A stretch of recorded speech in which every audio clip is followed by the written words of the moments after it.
Time for some more unboxing. Not with a Phillips screwdriver though. Let's try it with a knife.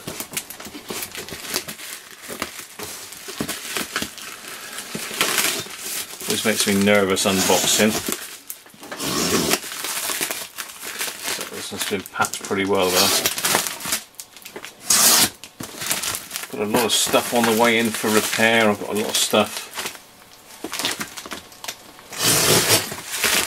coming in from eBay, bits and pieces, radios that I've been on the lookout for a while.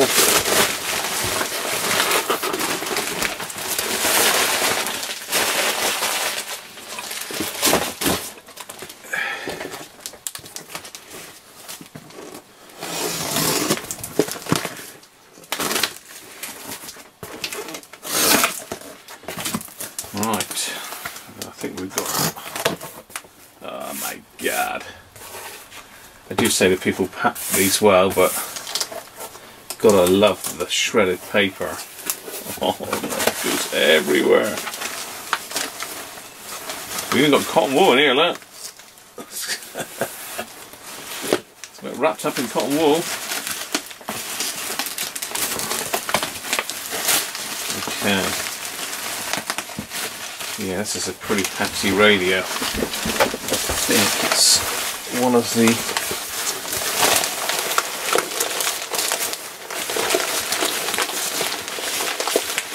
make it with that without getting it everywhere.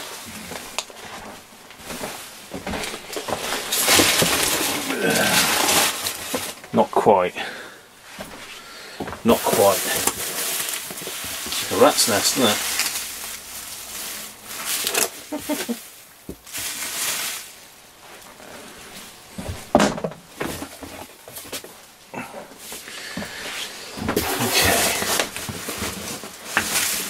There's nothing actually in that side at all, so the side of the unit's touching the box either side. That's not brilliant. And no packing underneath it, just on top. Okay, that's not good.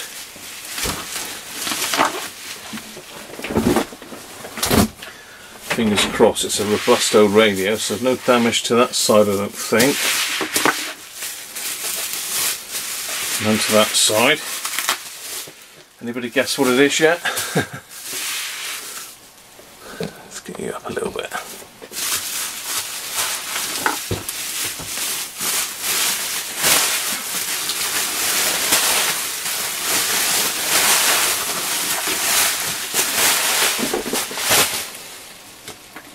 Well, it's got a turntable base now.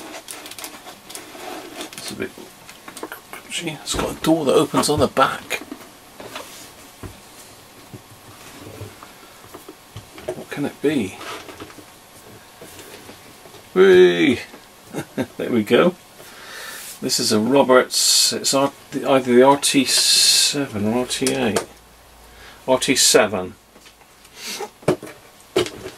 So I've been looking at these for a while now. And they're either really bad condition, or they've got different knobs on them, or you know, they're damaged in some way. This one, the only issue is there's no leather covering for the handle anymore. The spring's still there though, so might be able to do something with that at some stage if I ever get round to it. So this, it's got the looks and the size of a valve radio. A piano key controls on the front. You've got the old latch back door. And it's a transistor radio. As I say, it's an RT7. It's one of Robert's first transistor radios, I believe.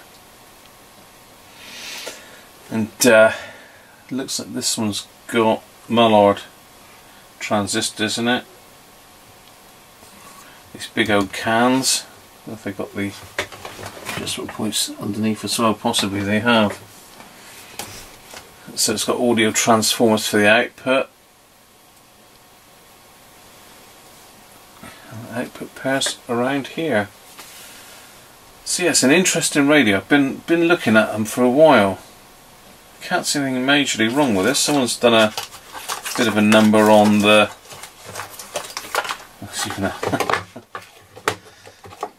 There's even a 9-volt battery that's been sort of attempted to connect up with it, I suppose, just to give it a test.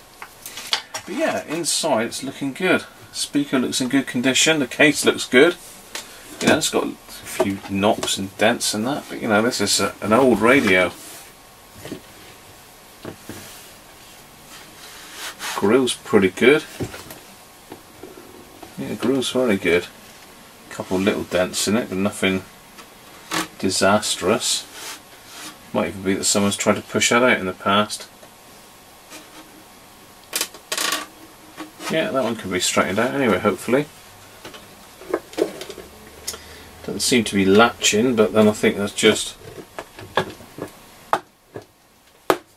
needs a bit of adjustment, I think. Yeah, it's come loose, the bracket's come loose there, so that should be an easy enough fix. And if I can find it, I'll stick the year of manufacture up in the corner here. This corner, possibly? Yeah, or that corner, you never know. It might even be underneath. Anyway, lovely radio. Okay, I found this on the Roberts Radio Yahoo group. So I'll put a link to that in the description. This is the original instructions that came with it. It even came with a carry case. You could buy a carry case for it. That must have been a big old case to carry that in.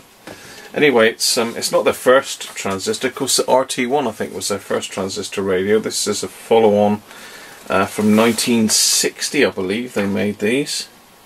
Yeah, interesting radio, and that's a little bit of info there as well. So I've been looking forward to getting into that one.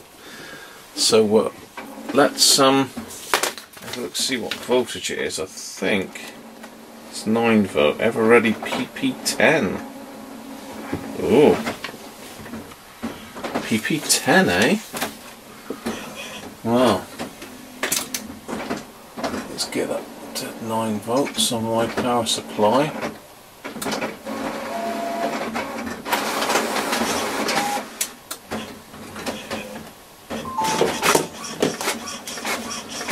Excuse the printer going in the background, but I'm just printing out the schematic for this.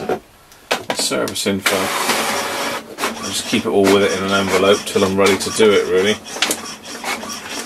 So someone's cobbled this together. I'm just hoping they've wired that right. Just a bit of a lash up.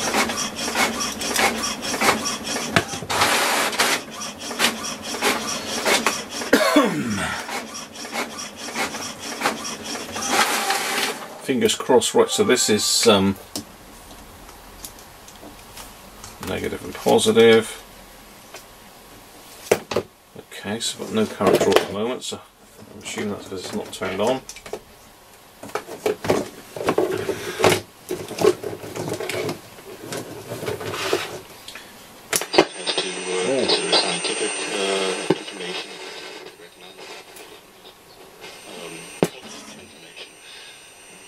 Drawing quite a lot of current. Well, I suppose 0.05 amps, and that's not that much. It's fairly high for a...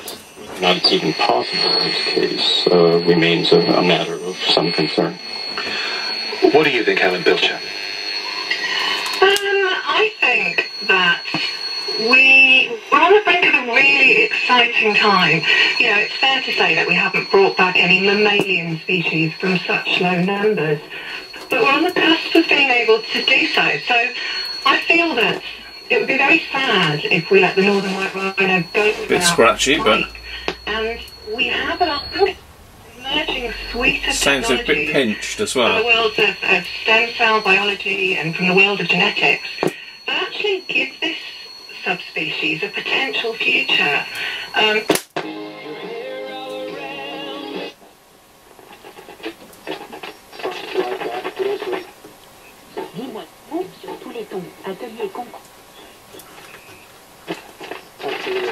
It's actually really sensitive.